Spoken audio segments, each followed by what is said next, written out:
think we've got to take strength from our Sikh history, like Shaheed Bhai Taru Singh. Yeah. And the journey of Bhai Taru Singh is real. It's been documented. It's eyewitnessed by not just the Sikhs, the Muslims and others who were bystanding there. And he was imprisoned, and he was made to convert, like lots of our Shaheeds were. Take on the Islamic faith or suffer the consequences. And his khopri lani si. His khopri is all your scalp, so that's what we're going to take off. We're going to try to take off your gears first, but that ultimately resulted with the khopri. But the journey of his ardas, I think, is more precious than anything else. He did ardas that Maharaj, don't let these individuals, enemy, be able to even pull one of my gears, cut my gears. And Guru Sahib did, that was ardas. That's what I'm saying. We really articulate clearly what we want from ardas. Guru Sahib can do all kinds of things. Guru bahut byan te hai na. So Guru Sahib then changed the gears, the properties of the gears, the actual, the shakti of the gears. They weren't soft and smooth like this. They actually became iron. They became so impossible. So you had the barber, the Nai, come along with his barber scissors and tools. They were futile. Didn't work at all. And so the emperor at the time said, that's fine, I'm not going to have a barber, I'm going to get a shoemaker this time. He's got more solid tools, a carpenter, a shoe, and so on. So he came with his number, and that's what ultimately he tried, and that's succeeded, but not to cut the gears, but the scalp. And the whole Saki goes into a lot of levels, but just to focus in on that, the ability for the gears to transform like that with the ardas, that's remarkable, absolutely remarkable. Crazy. And even recently, Bhai Preetam Singh's exact same thing happened to him. Like, there was a Gurdwara Sahib that was neglected in Pakistan, and so he went there and did seva of trying to maintain that Gurdwara Sahib. And after when he did, it was Riyala's time, and he did ardas, the Muslims in that area, they heard him do this ardas. It was very, very loud. They came and asked him, who are you? And he said, I'm a Sikh of the Guru. And they wanted to testify if he was just like Bhai Taru Singh. Yeah. So they tried to cut his hair, and same thing happened. His hair turned into iron, and the scissors just didn't go through. And they just fled after that. Like, they just couldn't believe that this was actually real.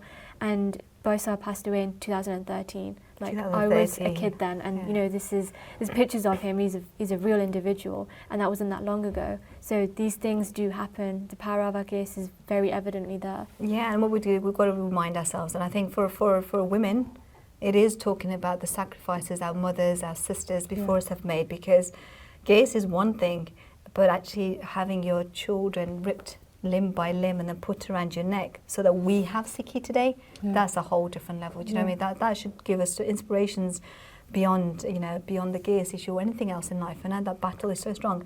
But when it does come to gaze, and I think it's important to acknowledge, I think with you and I, both of us, Sangat plays an important role. Of course, yeah. And if you keep company with those who do modify their body a lot and they do try to conform to the societal pressure, it's going to influence us. Yeah, of course. You can tell yourself so many times, oh no, it's not going to, but subconsciously it will have that effect on you. So it's so important that you do Sangat of people that love their gifts, that understands that, this is, my Guru's robe, and I'm going to keep that. And they will ultimately motivate you and help you to be strong. One thing's really important, that my gaze should never stop me succeeding. Yeah. That's discrimination, obviously, and we've got to be able to be confident to fight that. If it ever arises tomorrow that I can't be promoted, because I've got to be able to be strong enough to challenge that. Yeah, exactly. We live in a society where it does give us women and other minority groups in society the power to go up if we're being discriminated against for our disabilities or anything else. So the same thing applies. Your gaze isn't a reason for you to not progress and not to follow your dreams.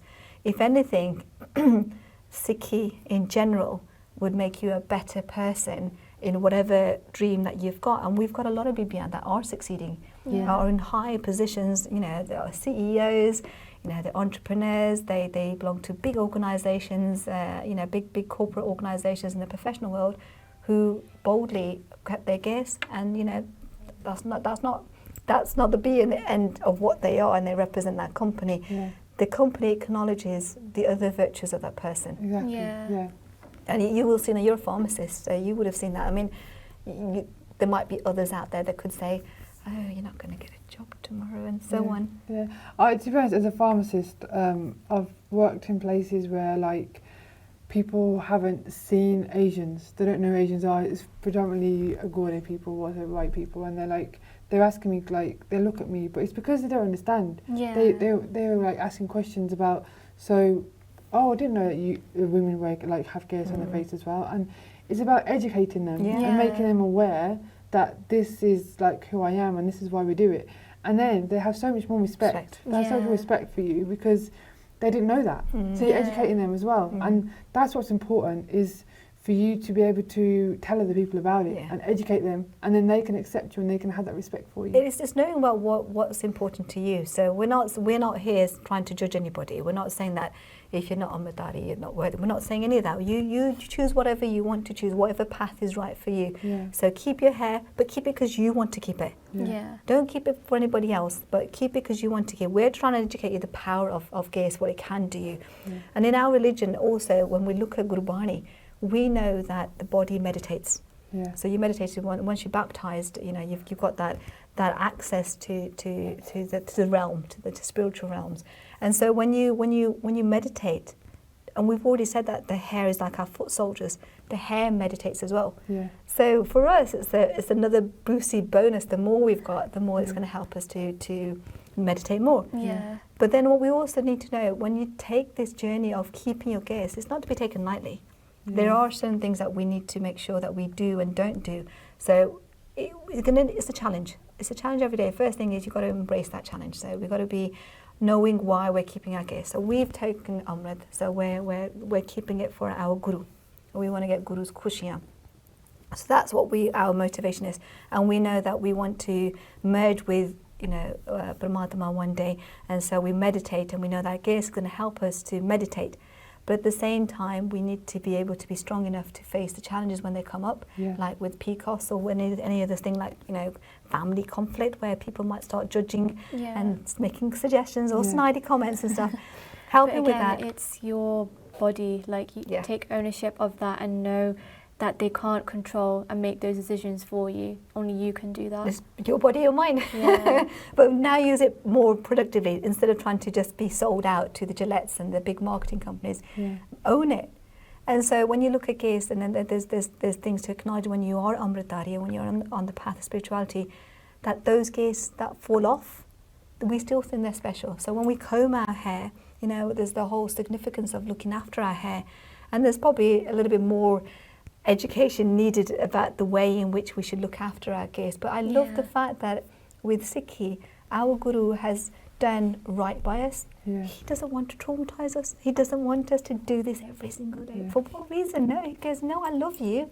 You're perfect. Yeah. You're perfect. You're so perfect. I'm going to give you special symbols to look after yourself. So to look after, I guess we've got a keski. Yeah. We know it covers us. It stops dust and everything else going in, all those kind of other particles going in. It stops breakage of unnecessary hair as well, And then you were talking about the comb, the ganga. The comb. Well, majority of people probably use plastic, but Guru Sahib specifically said, no, you have to use a wooden comb. And the reason behind that is because, well, if you look at what wood is made out of, it's made out of carbon, it's made out, from the trees, you get it from there. It's a natural product. So naturally it's going to stimulate your blood circulation in your scalp, so it generates more hair growth. Mm-hmm. So that way, you're not actually breaking your hair compared to plastic, where you are more prone to actually breaking and damaging your hair, whereas wood doesn't do that. And even when you do that massage of your scalp with the ganga, you're promoting oil to be produced at a rate that you need. So you're nourishing your hair as well, but you won't get those same effects with plastic. Wood is very important, like that. And I like the idea where, when we're sometimes, because mindfulness and mental health is a big issue. It is, and we're acknowledging it. And pets come forward now as the place to go to. That they're very therapeutic because you're stroking them. Yeah. And Guru Sahib's that's case. Yeah. Would you really stroke a non-furry feline, as it were? And I think that's what you're almost giving yourself therapy, a positive it's therapy. so therapeutic. Yeah. So and I like that kind of analogy. But then if you come back to the gas itself, when we're saying that, you know, we look after the gas that fall out, there's a bit about, you know, making sure you cremate it, because that's your DNA. Yeah, and not just that, like, you know, you were saying you've got, when we meditate, we accumulate all of that energy from jumping Naam. That hair still has got Naam in it, so if we just throw it away and don't cremate it, then we're actually not respecting that gas. So it's really important. It's really important, and it speaks volumes, because some people argue, well, you know, you cut your nails, but there's no DNA in that. Yeah. And I mean, correct me if I'm wrong, but apparently your hair is breathing or is alive for a couple of days after it's fallen out, and after the body dies as well, after the soul departs the body. So it's important that we cremate it. So the practical sense of it is to collect it. So when I travel, I put mine in a bag. So when I travel abroad, I always take a carry bag and I put my gears into the bag. I do that too. Yeah. And I've purchased a bin that you can buy. It's I think it's a garden leaf bin, and I just cremate the gears. And you know, we're a family of 5, and we get gears. You know, you comb your hair twice a day, you're going to get a bit of gears. And over the month, after every couple of months, we cremate that together. So it's knowing the practical steps to look after your gears. So growing your gears and having the confidence is one thing, but then also to acknowledge that those that fall on, they're still gifted and special, and cremating those. And I was remembering reading somewhere where you was talking about fertilizers and that kind of interesting research. There's so many other uses of gears that people are using it for. And even, you know, when you have to do a drug test before you get hired for a job, they're now looking at the fact that you can use hair now instead of urine sample, because when people use and abuse drugs, that information is stored in the hair for months compared to urine, which is only stored for days. So they have more of a long-term record of what you're actually consuming before they hire you, which is I think it's crazy. And like you were talking about, like mentioning fertilizers. What's really interesting is that, you know, when you got your refuge collections. And we've got recycling at our end, and so we've got that. And then you've got a separate bin for your non-recyclable waste. And you've got your garden waste. Maybe tomorrow they're going to collect our gears. Because it's got the Shakti, isn't it? It's got the special chemicals in it that they need. But yeah, like there's so many uses of gears, and people basically extract the chemicals from gears and they turn it into things like fertilizer. So it provides plants with nutrients for over 2 to 3 cropping seasons. That's quite a lot compared to using and making products for soil, which could actually lead to toxicity in the soil. Even as a pest control, farmers in Florida, they've made products from gears, and they've saved like 45,000 on pesticides from just using gears as a natural pesticide. Even in architecture, using gears as a more sustainable form of material for architecture.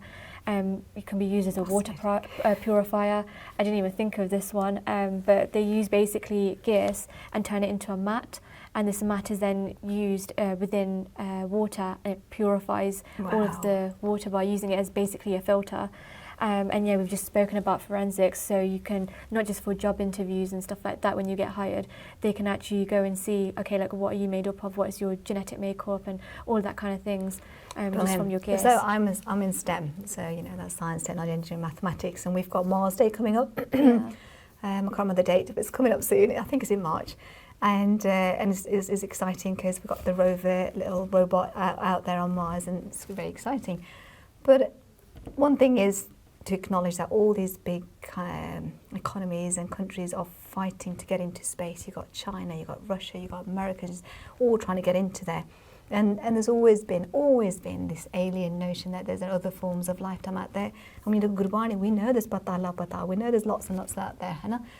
And then when you think about these Star Treks and Obi-Wan Kenobis and Chewbacca's, they all look different.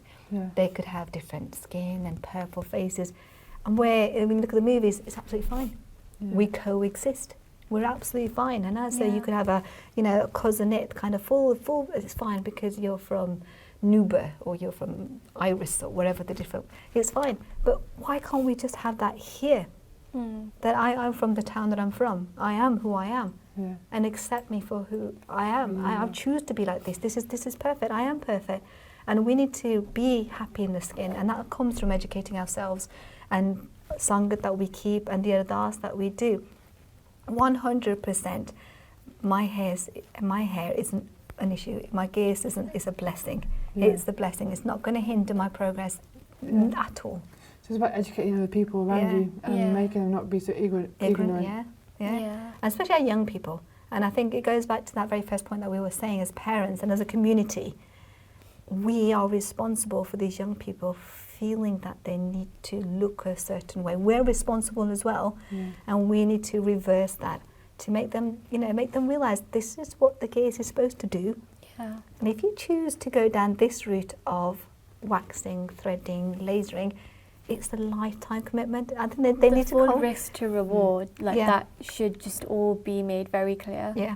Before they know what they're getting into. Yeah, and it's like, and it's that awareness of that disease fighting element as well. I didn't realise that all of that power existed in it, but I think it's remarkable. I mean, the literature is all out there. It's just obviously this is not going to be advertised because it's not profitable. Not profitable, and that's what we need to realise. Are we living our dream? Are we happy, or are we filling the pockets of the fat cats, and they're just getting richer and richer, and they're living a life that isn't virtuous, isn't religious or anything like that, and that's that's ultimately our goal with this video series that we've done, and that's the message that we want to get out there. But if anybody did have any further questions, and they wanted to find out or ask where the research is from, or the PCOS or anything else, as we're as we mentioned, we're mothers and we're professionals, then they can get in touch via Share Charity and Khalsa Foundation. Yeah. Thank you very much, everybody. Waheguru Ji Ka Khalsa, Waheguru Ji Ki Fateh.